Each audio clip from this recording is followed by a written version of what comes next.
n'est pas t'aider à faire les tâches ménagères, c'est participer. Et c'est une grande différence parce que aider, ça voudrait dire que c'est à toi la responsabilité de faire toutes les tâches et qu'ils sont sympas et qu'ils viennent t'aider.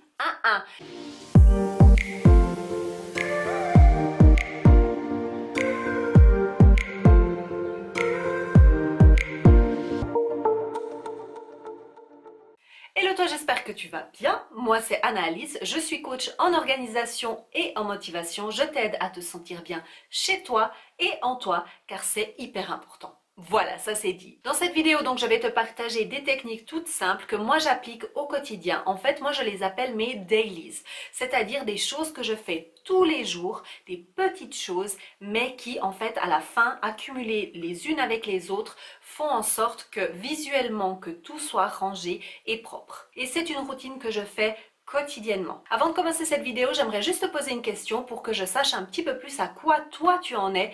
Qu'est-ce qui en fait te pose le plus de problèmes chez toi et qui cause le chaos en fait? Vraiment une tâche, peut-être les piles de linge qui s'accumulent? Est-ce que c'est plutôt les routines ménage ou les routines en général que tu n'arrives pas à mettre en place et que du coup tout déborde de partout, gentiment mais sûrement? Laisse-nous ta réponse ici en commentaire, on veut tout savoir. Et on passe au conseil numéro 1 qui est de faire ton lit. Alors je sais que c'est très basique, ça paraît très simple et un petit peu, voilà, oui je sais, on me l'a déjà dit, ma maman me le répétait tous les jours. Eh bien elle avait raison ta maman. De toute façon les mamans elles ont toujours raison.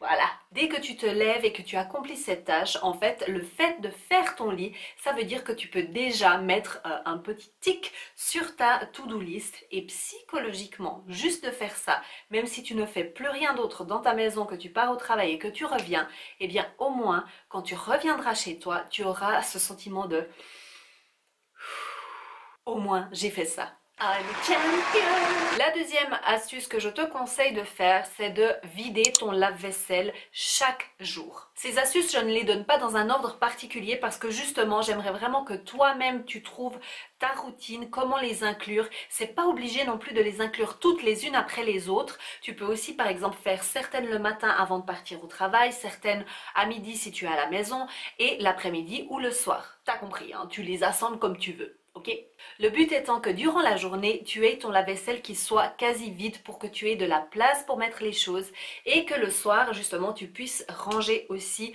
ta vaisselle. Et justement, parce qu'on parle de lave-vaisselle, j'aimerais te suggérer la One Touch Rule. Alors, je l'ai déjà mentionné dans plusieurs de mes vidéos, mais pas forcément pour le lave-vaisselle. Mais la One Touch Rule, c'est en fait le fait de toucher une seule fois l'objet que tu as dans ta main et d'éviter de faire plusieurs fois l'action. C'est-à-dire que là, pour le lave-vaisselle, au lieu de prendre ton verre et de le poser dans l'évier, tu le mets directement dans le lave-vaisselle. Encourage aussi les autres membres de ta famille à faire la même chose. Comme ça, tu n'auras pas à accumuler de la vaisselle dans ton évier. Surtout si tu travailles à l'extérieur et que tu rentres le soir.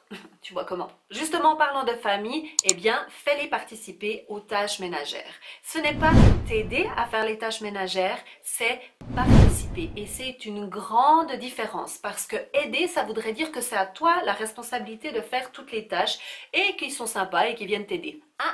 C'est pas ça. Tu vis sous ce même toit, eh bien tu as autant de responsabilités que moi. Après, bien sûr, à répartir selon l'âge, selon les disponibilités, etc. Mais tu as compris, tout le monde participe dans la maison. Et en fait, pour les enfants, là, ma fille, par exemple, à 6 ans, je te montre la checklist que je lui ai créée pour tout simplement qu'elle sache le soir les choses qu'elle a à faire. Parce que souvent, en fait, ça retombait sur moi la responsabilité d'à chaque fois lui demander « Est-ce que tu as fait ci? Est-ce que tu as fait ça ?»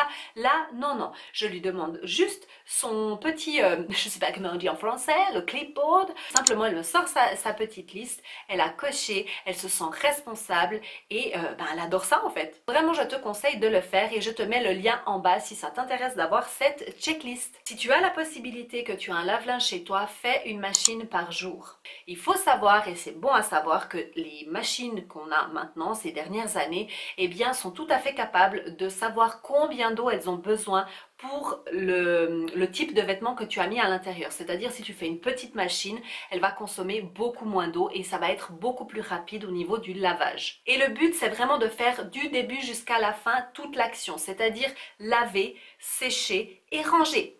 Tout ça la même journée. L'astuce que je vais te donner maintenant est vraiment hyper importante pour diminuer la charge de choses que tu as à faire durant ta routine ménage. Tu sais, celle où tu vas à fond.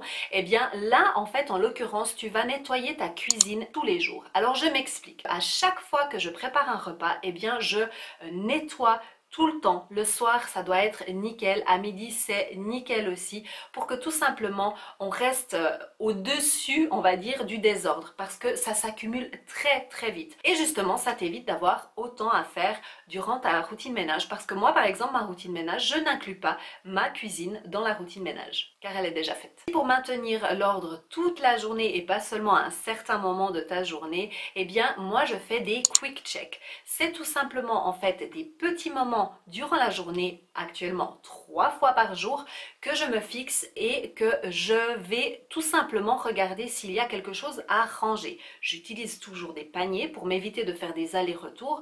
Donc supposons que je suis au salon et que c'est le moment du quick check, et bien tout simplement je regarde ce qu'il y a autour de moi, ce qui n'appartient pas au salon, et je le mets dans mon panier et je l'amène immédiatement dans les pièces que ça concerne. Je fais un le matin, un l'après-midi et un le soir. À toi de déterminer tout simplement un moment en fait où ça va te donner le déclic. Par exemple, nous l'après-midi, ma fille regarde un petit moment les dessins animés. Une fois que c'est terminé, et bien là on fait ensemble un quick check pour regarder dans le salon ce qui traîne et on ramène tout de suite tout à sa place. Et quand ce n'est pas le moment de faire le quick check, et bien simplement tu n'as qu'à mettre les choses soit dans le panier, soit si tu te déplaces à l'endroit, par exemple pour ranger une tasse, et ben si tu vas à la cuisine, tu l'amènes directement. On est bien d'accord. Celle-ci est optionnelle, ça veut dire que je ne le fais pas forcément tous les jours, c'est d'aspirer les zones de passage. Et quand je parle de zones de passage, en fait, c'est vraiment les endroits où tu es le plus souvent avec ta famille. Donc ça ne va pas inclure par exemple les chambres. Pour bien t'imaginer ce qu'est une zone de passage, il faut t'imaginer en fait être un visiteur qui rentre chez toi. Qu'est-ce qu'il va voir chez toi? Eh bien, c'est exactement ces zones-là que tu vas traiter et uniquement ces zones-là que tu vas traiter. Mon dernier conseil, c'est de traiter ton courrier entrant directement dès que tu la ramènes chez toi. Pas le poser quelque part sur la commode, tu sais, ou bien l'armoire de Monica. Non, on ne va pas commencer à accumuler des petits tas de courriers partout ou des gros tas d'ailleurs, parce qu'après, on ne sait plus ce qu'il en est.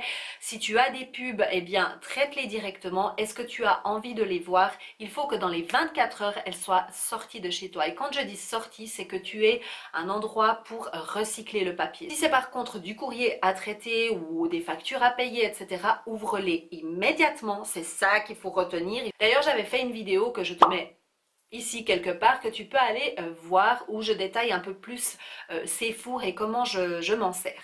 Et voilà, c'est terminé pour les conseils. J'espère que ça t'a plu, que ça va t'aider.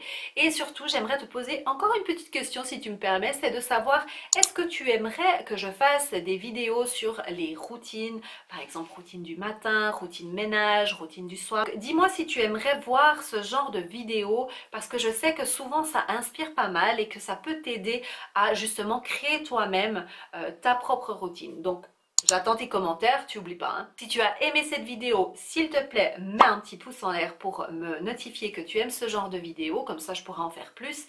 Et surtout, viens t'abonner sur ma chaîne parce qu'on est encore beaucoup trop ici sur cette chaîne où on regarde mes vidéos et on ne s'abonne pas. Mais c'est quoi cette histoire? C'est comme ça que tu apportes le soutien à ma chaîne? Non, c'est pas comme ça. C'est en cliquant sur s'abonner, activer la petite cloche parce que sinon, tu sais pas que je sors des vidéos. Si tu veux me suivre dans mon quotidien, eh bien, viens me voir sur Instagram sous Nana Organise et sur Pinterest. Je te promets que je vais bientôt m'y mettre, hein, vraiment. Et n'hésite pas aussi à venir voir mon site internet www.nanaorganise.com où je partage aussi tous mes coachings, où je peux t'aider à justement organiser ta maison, à pouvoir aussi créer tes routines personnalisées rien que pour toi et organiser mieux ton temps pour que tu te dégages du temps pour toi et tes projets. Bon, et qu'est-ce qu'on se dit? On se dit à la prochaine, parce que la prochaine vidéo, en fait, ce sera le podcast. Et je suis sûre que tu vas adorer de quoi on va parler, parce que je crois qu'on va parler d'organisation. Bah oui, t'es resté jusqu'à la fin, donc je te donne un petit cadeau. Voilà. Allez, à bientôt, et n'oublie pas de suivre tes rêves, car ils connaissent le chemin. Always. Toujours. Ciao. Ah, il y a du gloss. Ah. Eh bien, tu es resté jusqu'à la fin de la vidéo. Bravo à toi. N'oublie pas de mettre un petit pouce en l'air et de t'abonner à cette chaîne. Et d'ailleurs, c'est par ici, tu as là le petit bouton pour t'abonner et 2 petites vidéos pour que tu ailles voir la suite. Et aussi, ici en bas, là, tout en bas, eh bien, tu peux trouver mon site internet avec tous mes coachings que tu pourras retrouver. Et sinon, je te dis à bientôt.